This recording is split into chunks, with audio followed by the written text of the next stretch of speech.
nasa campus siya ni Mayor Lacuna at tinanong ko siya, nag-usap na ba si Isko at si Mayor? Sabi niya, hindi. Nag-picture taking lang sa lamesa. Pero they never talk. Hindi nila pinag-usapan. Yun ang sabi niya, no? At mukhang sila ay mag-resign na sa Aksyon Demokratiko. Silang dalawa. Or yung mga kampo ni Lacuna. Dahil member sila ng Aksyon Demokratiko eh. No? So mag-resign na raw sila. At hindi pa malinaw kung saan partido sila lilipat. Yung No? Asenso Manileño, yun yung may iwan. Isko Uh, is Asenso Manileño for the longest time dahil kay Danny Lacune. Kasi partido yun nung tatay. So mukhang yun ang may iwan kay La Mayora. Asenso Manileño, local party. Si Isko Moreno naman, president ng Aksyon Demokratiko, national party. Baka yun na din yung dadalhin ng mga sasama sa kanya. pero So, mukhang yun ang... kailangan nila ng national party para makakuha sila ng suporta sa national. Yun yung iniisip nila na mag-aalay sila sa isang national party na kasama sa BBM camp para meron silang makuhang pabuya mula roon, no? Oh, Dahil kung kaya yun ang ano yung local kanina party lang, kasama niya si... sa kanila lang, sila lang mag-raise ng funds nila. So naghahanap sila ng magbibigay sa kanila ng pondo sa national din. Mark, Anyway, tanong ko lang sa'yo, oo. Mark, pero Big R, meron pa magagandang labanan sa Makati. Nancy pero, Binay sige versus Ronald, wait. Asakupan. Next pa tayo. Marami tayong LG, maraming Barda goals. Pero Mark, tanong ko lang sa'yo, bakit ba kasi kailangan tumakbo pa si Isko ngayon? He could wait this out. He could go Senate or he could run para wala ng bad blood. He would still be, I won't say power behind the throne, but he would still be the kuya of Manila. Hindi ba ganun? I mean, I know Mark, sorry, I'm putting you on the spot. Alam ko ano yun. Mark, naapektuhan ka. Pero bro, medyo crazy to eh. We were talking about Amy Marcos running against the current mayor and Isko backing that mayor and running for Senate. Now it's a totally different ballgame. Kaninang umaga magkasama si Senadora Amy tsaka si Mayora. So nagbibigay sila ng Nutriban kanina dun sa evacuation center. Oh, di Nung ba? isang araw naman si First Lady yung kasama ni Mayora. Pero syempre duties as mayor. Pero ito yung sinasabi nung, subukan ko maging fair sinasabi nung side ni Mayora, itong si Yorme Isko is parang biglaan namang bumabalik. Yun ang kanilang na walang pasabi, walang paiwate. Parang Karen. Oh. Ay, ako na. Parang darating. Okay, so yun nga yung sabi ng kausap ko. Parang biglaan na lang. Diba Ronald, parang ang dating, again, kaibigan natin lahat dito, walang problema. I'm just saying, Mark, I know you're, but for me and Ronald, hindi ako magtataka na naka-Karen yung iba. Parang, ay, sige, ako na dyan. Hindi na ako mag-Senate. Parang ganun ang dating, di ba? Ang sinasabi naman sa side ni Isko, nung mga nakakausap ko ng mga tao niya, is they were kumaga nagpapa-survey and they were testing, inaalam nila ang daming gustong tumakbo na mayor sa Manila kasi ang tingin is kayang talunin itong si Mayora Hani. So, kasi parang vulnerable ka na, let me take over to protect our legacy. That's your line. Ay, that's the line. I see what you're saying. Kesa mawala sa ating lahat. So, ganun. Kaso, ang nangyari, nung when Isko declared, yung mga nagbabalak na tatakbong mayor sana, maraming umatras, merong mga umano, may mga umiwas na. Kaso, ang ending, sila ni Mayor Lacuna ang magbabangga. So, yun ang... di lalo sila mas-split. Lalo sila maging vulnerable. I mean, this could end up lose-lose, di ba? Ronald, I mean, what is your read on this biggest R? Kasi, I see the point na baka kasi hindi ba totoo na medyo vulnerable naman talaga yung incumbent? And let's be honest, Manila doesn't have that kind of vibe and dynamism that we saw during Isko. For everything you can say against Isko, in fairness, we all felt the vibe. You can say it's performative, you can say it's substantive. Pero parang medyo nag-stagnate ulit ang Manila or yun yung dating niya ngayon. So, don't you think it makes sense for Isko to say, okay, let me come in and protect my legacy because after all, I contribute to putting the city on the map. What is your read on that, Ronald? Or maging lalong vulnerable na ngayon kasi split na sila, di kakainin sila ng buhay ng kabila. Sino bang mga kabila ngayon if mag-away itong dalawang to? Yung nga itatanong ko kay Mark sino Mark yung mga nagpaplano? Sino yung mga nagbabala? Na baka sakali kung makita nilang mabibiyak si Lacuna at saka Cisco, baka makakita sila ng opportunity para makasingit. No? Ang mga lumalabas na names over the last nandyan of course di mawala-wala si Senadora Amy, meron from si Congressman Sam Bersosa, So Amy papasok. is still in the mix. Ngayon hindi na. Hindi Ngayon na, hindi hindi na. na. Hindi na. Pero even earlier this year, meron ng mga ganung talks. Tapos, of course, ang parati ding nag-uusap, yung parati ding lumalabas si Naida Angping, na currently sa Malacanang, na may ano sa Malacanang. Tapos meron pang mga ibang few names pa na mga lumalabas na gustong itapat kay Mayora. And siguro yun nga parang merong mga nagsasabi na kay Yorme na parang medyo delikado, medyo alanganin kapag hindi pa siya bumalik, hindi pa siya pumasok. So yun ang nangyari tuloy. Sinubukan mag-usap ng dalawa, nag-meeting yung dalawa, kaso ayaw na talagang umano nung isa. Tapos syempre meron ding mga meron ding mga kanya-kanya silang may mga nag-aano din na hindi boss kaya natin yan, hindi boss so may mga idagdag mo pa yung factor na ganun. So so in terms of sa tao, iba pa rin talaga syempre yung I mean, medyo biased syempre kasi kay Isko ako. Pero Yeah, I understand, Mark. Kaya nga sabi ko, oh, at least we're getting the oh, Isko perspective from you, di ba? And I don't mean it in a demeaning way. At least it gives you oh, perspective. Kasi si Ronald, parang kausap niya yung kabila eh. Yung kalaban. mm. Ronald, Oh, di sino bang kaibigan ko ibang din naman yung kalaban mga na nasa kabila kausap mo kaya nga dyan sa mahirap. Manila? Kaya Definitely magiging madram. Ay, ang vice mayor ni Isko Moreno ngayon, si Ali Atienza. So, Oh yeah, anak ni the Lito. Atienza na ganun na ngayon, di ba? Pwede na ba ako Oo, sa team ni Atienza, boss? Ma-approve ma ba ako ngayon? Yung floral team ko ngayon. floral. Oo. Sir Ronald, to what degree do you think this is also about the Senate race looking just too competitive? Kasi you would expect Isko would go for a race whereby mas sigurado siya, di ba? Kasi I don't think it will look good on him if matalo na naman siya ulit sa isa pang race, di ba? And I think worst case scenario is matalo pa siya dito sa mayor ng Manila and masisisi pa siya for throwing away everything. Ang tingin ko yung decision ni Isko na hindi baka mas attractive talaga sa kanila yung mayor. Pero yung isa siguro nakadagdag na hindi siya tumuloy sa Senate, hindi siya shoe-in sa admin sa Senate. Merong mga merong mga nakausap ako mula dun sa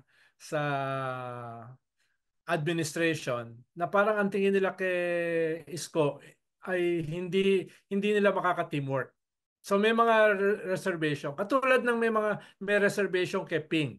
Bagaman ay mukhang nag-put ng foot down si Saka tried and BBM. tested na siya na senator, veteran yan. Ito never na. Parang sinabi ni BBM, hindi, kasama si Ping. Pero may mga tumutol din. No? May mga ganun din kay Isko. No, na siguro dahil nagkainitan nung nakaraang presidential campaign, isa sa pinaka-sharpest ang banat kay BBM ay si Isko. No? So baka may mga ganun pang mga lingering na mga sama ng loob. No? Kay Ping naman, ang You're right, you're right. tingin nila kay Ping hindi makokontrol. No? May sarili talagang independent. No? Independent si Ping. But Baka Ping, sumama siya kay... Ay, hindi. Sumama siya kay Isko nung inattack nila si Lenny. Ay, yeah. Sorry. Hindi rin. Yeah, kaya may mga ganon, no? Pero tingin ko, nakadagdag yon sa decision ni Isko dahil hindi siya sigurado na isasama ng admin dahil may mga nagre-react o may mga tumututol. Saka sobrang mahal. Sobrang expensive yung Senate race. Unlike in Manila, more or less. Pero kung admin ka kasi, gagastusan ka ng admin eh. Kaya nga, kung hindi siya kasama doon, then gagastos siya for himself. Yun, That's a medyo bit too magastos much. yun. Exactly. Unless ikaw ay isang tulpo. Na Ano hindi yung na kailangan sila pang mag-away over you. Yung dalawang tulpo kasi, number 1 tsaka number 2 eh. So, ibig sabihin, halos sigurado na yun. Halos sigurado. Kahit hindi dalhin ng admin. No? Kay Tito Soto din. Yun, Mark! Alis na tayo ng Manila. Nasa-stress ka na. Pag-usapan natin, Makati.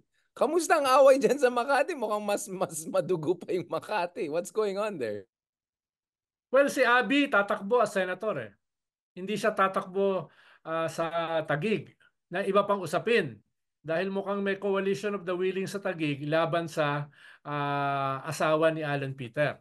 No? Kaya medyo interesting yung Taguig dahil ito ngayon yung financial capital of the Philippines di ba? Sabi mo nga kanina, yung global city ay hindi masyadong tinamaan ng bagyo.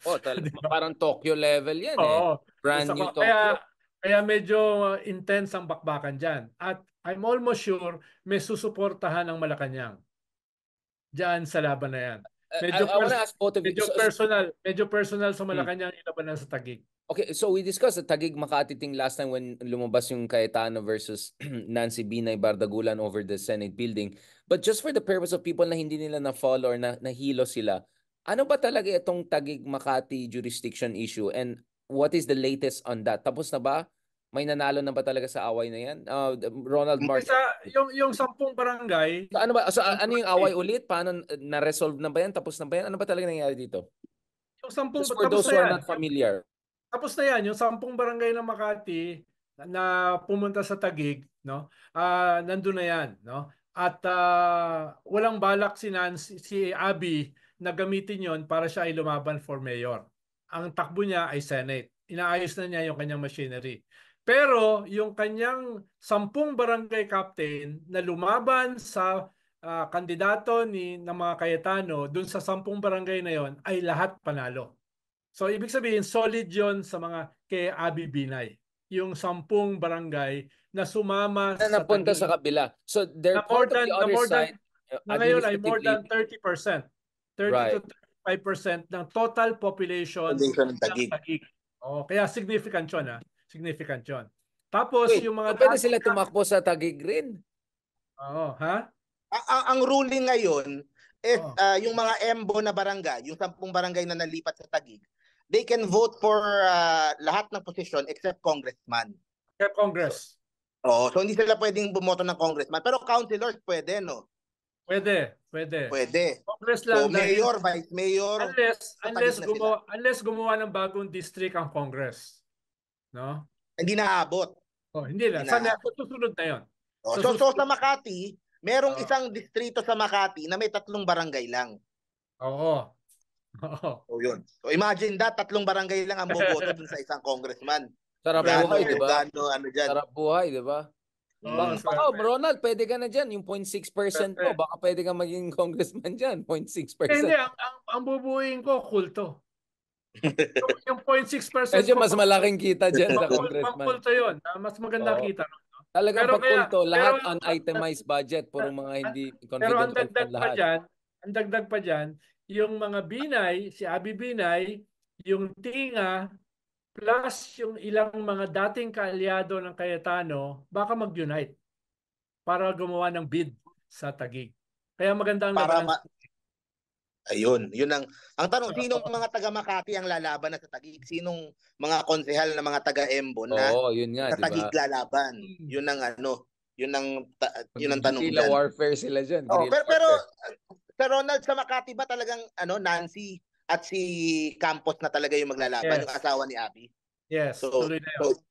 Dahil malalim ang away dyan. Mahirap pag nag-aaway magkapatid malalim. May Abel and Cain yan. Medyo malalim yan, biblical. No, I'm going back to this, Mark. Kanina, before tayo nag-start sa episode ng Marites tayo off the record, you were talking about yung mga away ng ibang mayors. Was it Las Piñas ba or something? Can you tell us a little bit about that? Especially dito sa Baha, no? Like lumabas ng Bardagulan next level. Can you tell us a little bit about the other big fights also happening in Metro Manila? Yung sa Las Piñas, ang chismis lang naman yung naririnig ko is hindi yata magkasundo si Senator Cynthia tsaka yung sa pamilya nung mga Aguilar na nakaupo. Kung sino man doon, kung si Vice Mayor man o si ano man, marami sila pinagtatalunan pero one is yung sa bumabaha dahil doon sa reclamation, parang gano'n, may pinagtatulunan silang gano'n. Tapos sa mga subdivision, parang may mga proxy war na nangyayari sa BF Resort kasi doon nakatira. Grabe, no? Parang proxy war. Dalawa yung homeowners association nag-aaway. So may ganung mga may mga ganung it comes to a point na merong chismis na baka merong, di ba si Senator Cynthia will run for Congress, baka may lumaban kay Senator Cynthia sa Congress so may umaabot sa ganung punto, hindi pa sa point na diretso na silang magbabanggaan, na iiwasan pa na pero kumaga yung proxy na laban ng dalawang kampo na magkamag-anak medyo umiinit na din. Malalim din yan, Mark. Medyo matagal na yung away dyan. Matagal na din nabubuo yan. Matagal na yung away dyan. Medyo malalim talaga. Dahil, ayun nga, away magkamag-anak. Yan yung matindi dyan. Madugo Away yan, madugo magkamag-anak. yan. Madugo Oo. yan. Hindi ka, may proxy war pa yung mga LGU, yung klase. Akala ko US-China lang may proxy war. Oo. Yung may ibang klase talagang Pilipinas talaga. Sa Manila, ang nangyayari nga nitong mga huling araw is yung talunan ng mga konsehal eh. Yun yung balita eh. O si ano to kay Iskuna. O si ano kay Mayora. So maraming mga ano. Siguro sa Taguig ganun din mangyayari. Yung kaalyado ni Cayetano biglang tatalon na, nandun na sa kabila, nandun na sa coalition na ng mga laban sa kanila. So ang daming, kasi ano eh, sa senatorial parang ang boring. Kasi it's the same names, it's the same promises, it's the Walang same. fluidity. So napansin ko yung mga tao mas excited sa bakbakan sa local ngayon. Ngayong midterms kasi mas madrama, ang daming conflict, ang daming Correct. ano, so At saka ang dahil daming sa chismis. Mandanas Law, maraming pondo ngayon ng lokal. May Ayun. Kaya yung ibang mga congressman, iniisip nila na sarap buhay. bumalik sa lokal. No? Dahil Yun. Sarap buhay, hindi angat buhay. Okay. Or disposable angat lang yung fund. buhay nila. Last pa, si Junjun Bina, ano nangyari sa kanya? Hindi siya tatakbo. Hindi pa rin yata pwede, Barangay no? captain daw, may ano. Hindi pa rin pwede, no? Hindi siya, wala siya diyan. Wala siya sa equation. Tutulungan niya si Nancy. Grabe, no? Ito. Mayor Nancy. Sir Ronald C. Kid Peña. Vice Mayor lang ba talaga? For now. For now, sagot. Tapos Sa flooding, yung Kid kabilang Peña, flooding. tapos si Kado. Si Kado sa dating Vice Mayor ni Binay, doon siya mag-a-active sa Taguig. Tutulungan niya yung Cayetano. Okay. Tutulungan niya yung Cayetano laban sa grupo ni Abi. Proxy war nga, may proxy war. Talaga proxy. Yeah, Richard yung si Kid Peña kasi, he is the current congressman doon sa distritong natira. Right. Doon sa buong distrito. Correct. Tapos natalo niya si Jojo Binay nung last election. For that ano. Pero ngayon, he is parang declared lang as vice mayor ni Campos. Pero yung distrito niya ang natira, yung siya yung malakas doon. So kaya tinatanong ko din baka may alam Sir Ronald. I think this sets it on for our final little episode kasi we have to talk about also opposition starting with Caloocan City, of course yung this is Trillanes. Let's talk a little bit about also the Senate slate of the opposition. Dapat meron tayong ganun kasi mababash tayo, Ronald. Sasabihin naman na nag-apply naman kayo sa Malacanang, di mo lang pag-usapan yung party list, pag-usapan din natin. Ano? Party list. Ay, oo. ML.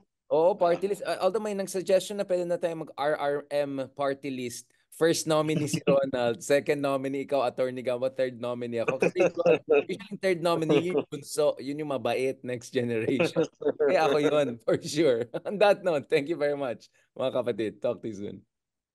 Okay guys, dun sa previous episode, pinag-usapan natin yung pinag-usapan natin yung flood control, infrastructure projects, pinag-usapan po natin yung reclamation, ano ba nangyari dyan, pinag-usapan natin ang election, parating ng election, baka ibang flooding ang nakikita natin doon sa mga walang itemized na budget na dami nagsasalita na anong nangyayari dyan. Now, in fairness naman to BBM, and I think that's why yung anecdotes na shinare mo, Shogun, Sir Ronald, DPWH Secretary, pwede ka rin pala, hindi lang DILG. Tatakbo bang senador yung DPWH? Sino ba yung DPWH? Pinag-usapan natin yung, di ba, among other things, pinag-usapan natin yung mga kailangan gagawin, etc. But the good thing you mentioned, Shogun, Ronald, was nabwisit talaga si BBM na parang medyo saan tayo? Anong nangyari? Ganun, di ba? Parang undoy nangyari. So in fairness kay BBM, once in a while nakikita mo na bubwisit din siya, di ba? Katulad nung pumunta siya sa Pampanga tapos sumasagot yung congresswoman diyan, pinagalitan niya talaga ng harap-harapan, di ba? Parang yung explanation niya sa, yung water ek na ganun, paras kaya, parang yatang lecture series ni BBM. No, but one good thing we see with BBM, or so at least on the surface, is, and he got a lot of applause, was hindi yung announcement niya na 5,500 flooding, medyo didn't age well, pero yung Pogo ban, simulan muna tayo kay Attorney Mark Gamboa. Attorney Mark Gamboa, ano bang perspective niyo dito? Were you surprised that BBM pushed for total ban of Pogo? And also, parang I never could imagine Riza Hontiveros clapping in a sauna that was. I mean, Standing ovation. exactly. I know that it was not about BBM, but nevertheless, seeing a Riza Hontiveros Standing clapping, ovation, no? standing At ovation with BBM there on top, like I don't know. I mean, that's historic to me. I mean, I never saw that coming. Ikaw, Mark, anong basa mo doon na sa moment? Dagdag Attorney Mark, kinakailangan ba dyan ng legislation? Dyan sa isa yan sa debate ngayon eh. Parang sinabi, executive order lang pwede na no? Yes, Good tama. point, good point. Yan. Yung iba kasi, nag-foot dragging, kailangan pa daw ng legislation. Kaya makikita mo kung sino yung mga... sa PAGCOR lang yan di ba? Pag-utusan ng PAGCOR. Pogo, di ba? Nakikita mo. Nakikita namin yung reaction ni Bato at saka ano. Oo. Una, it's the right thing to do. Tama naman yung ginawa ni PBBM. Nakita naman natin yung mga abuses and yung mga krimen and yung mga parang harap-harapan na tayong niloloko. So maganda isang one swoop, lahat. Pero nakita ko parang it was building up doon sa SONE. So parang merong clamor, parang pinaabot lang sa SONA para merong kang major announcement pagdating doon sa SONA, doon sa Pogo. Ang problema lang, nag-cast lang ng doubt talaga yung mga klase ng Pogo na makakasama doon sa ban. Kasi ngayon a few days after lumalabas na lahat daw pati yung mga IGL, yung mga rebranding daw kasi right, yun yung isa sa malaking announcement niya doon sa SONA. Biglang banat kaagad nung kabilang side. Yung mga Pogo ni-rebrand nyo lang. Tapos you would hear itong for example, si Congressman Salceda, di ba, na talking about yung sa IGL, Internet Gaming Licensee. So nagkaroon ng confusion din So Pro-Pogo yan. Yung impact medyo na Oo So yung impact parang medyo hindi ganun ka 100% dahil nagkaroon ng parang confusion kung total ba lahat ng Pogo masasara. And for example nga itong Island Cove yung pinakamalaki doon natin kasama ba yan doon sa isasara kasi magpo-Pogo ban pero yung Island Cove Secretary na IGL na pala na pala, 'di ba? So yun ang yun ang tanong kung lahat ba kasama. So kumbaga nabawasan siya ng kanyang effectiveness in terms of impact dahil dun sa mga ganong question. Na ngayon sinasabi nila 100% daw. Makikita natin. Maganda sana kung inisa-isa ng pangulo sa Pasay, sa Cavite, sinabi niya ganun. Pag-usapan niya ng haba ng lista. Baka mas may impact pa 2 hours diba? Kung sinabi niya, sa Island Cove, gano'n. So, yun. So, maganda, it's the right thing to do. Kaso, hindi pa tayo 100% sure kung ano ba talaga yung kasama dun sa Pogo ban. The devil is in the details kasi wala pang 6 hours. Yes. Sir, pwede pa exempt to mga to. Sir, ayan na naman, gumagalaw na. Ikaw, Sir Ronald, ano ba to? Papogi lang ba ito? Or to be fair to BBM, inherently mahirap talaga ito kasi you're talking about syndicates, you're talking about compromised officials, you're talking about vested interest. So, inevitably ba magkakaroon ng phased sequential approach even though may total ban on the top? What is your read of this, Ronald? Well, una ay karamihan sa kanyang cabinet secretary before the SONA, nagsabi na ng total Pogo ban. NEDA, Finance, DND, no? DILG, etc. So, may build up na, sabi nga ni Mark, may build up na going into the SONA mula sa kanyang sariling cabinet, no? Tapos ikalawa ay nung ibinigay nila yung speech niya sa media, hindi kasama yung Pogo ban. No? Ibig sabihin talagang balak niya gawing climax. Mismo yung mga media na kausap ko before the SONA, ang sinasabi nila sa akin, walang Pogo ban. Dahil yung binigay sa kanila ng Malacanang, yung binigay sa kanila ng PCOO, ay walang nakasulat na Pogo ban. Ibig sabihin talagang plano niya na gawing Big Bang yung Pogo. Kaya mismo yung media nagulat nung bigla niya sinabi yung total ban. Pero hindi na niya pwedeng i-backpedal yan. Masisira siya dyan.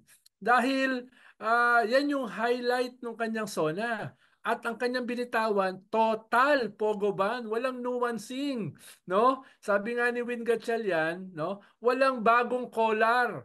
Walang bagong collar. It's still a dog. No? It's still a dog.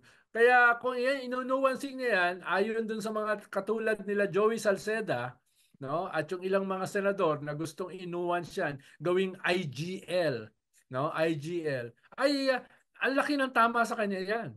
Ang laki ng tama. Malaki na nga yung tama sa kanya nitong mga gut level issues na hindi niya mapresenta ng maayos sa kanyang SONA. 'Di ba? Oo. Yung issue ng inflation, issue ng wages, Pati issue ng EPIRA law, corruption. di ba? Pati yung EPIRA Lahat. law, medyo malabo. Oo. EPIRA law, 'di ba? Yung EPIRA law, ang dami ng kanya ang dami ng assessment niyan. Sabi niya re-reviewin. Nasa baul lang yan kukunin mo lang sa baul yung mga assessment ng EPIRA, ang dami na yan no? Ako nga hindi ako expert sa energy, kabisado ko na yung dapat baguhin sa EPIRA law no? Dun sa kwan, ang dapat sana niyang bagong sinabi, yung yung rice tariffication law. Dapat yun ang i-review. Dahil Actually, wala that's a siyang very good point. Oh, Oo, dahil talagang wala baksak siyang presyo yung imports. naidudulot. 'Di ba? Wala siyang naidudulot na kabutihan sa bigas, sa magsasaka, sa consumers. Yan ang dapat i-review. Yung EPIRA, ang dami ng review diyan I-implement na lang 'yan. 'Di ba? At ang nakikinabang diyan sa rice tariffication, yung mga paborito mong pamilya, yung mga bilyar, no? Um, um, um, bakit? Ronald, bakit? Parang ito. Ito, Mark, Kaya, kita dito balikan ko si Sir Ronald. Ako, Sir Ronald, yung mga DDS nagsasalita na pro Marcos daw tayo. Walang ya. Ang dami natin sinabi kanina pa, di ba? Mark, hindi ba parang weird yung mga SONA ni Marcos kasi usually, di ba, ang SONA is ibabash mo yung nakaraan na administration, di ba? Arroyo attacking ERAP. Pinoy attacking Arroyo until his very last SONA, di ba? Alam mo naman, and then Digong attacking still pa rin mga Dilawan until the end. Si BBM, dahil dito sa unity ek niya, he's actually not allowing himself, right, to escape responsibility. Kasi rice tariffication law, panahon ni Digong yung lumala yung situation niyan, di ba, Ronald? Pogo, legacy ni Digong yan. Nangyari sa... Pero because he's pretending there's still a unity team, even if hindi na nagpakita si self-designated survivor na nasa Europa na ngayon, di ba, parang he's shooting himself in the foot, di ba? Parang feeling ko talaga the strategy for Marcos is to go on the offensive talaga. Sisisin niya si Digong. Baka ayaw lang niya talaga Baka gusto niyang siya yung good cop Baka ganun na nga. It's not sa like kanya walang tira kasi yan. meron namang tira sa mga kakampi niya Baka ayaw lang niyang personally na siya yung gumagawa nung mga dirty stuff na harap-harapang makikipag kala Duterte and kala So ewan ko baka ganun lang talaga yung niya yung personal na niya. Baka sa mga bataan ko na yan sa mga tao ko na ako na yung good cop, kayo na yung bad cop. Yun. Kaya hindi niya diretso diretso to kay Duterte.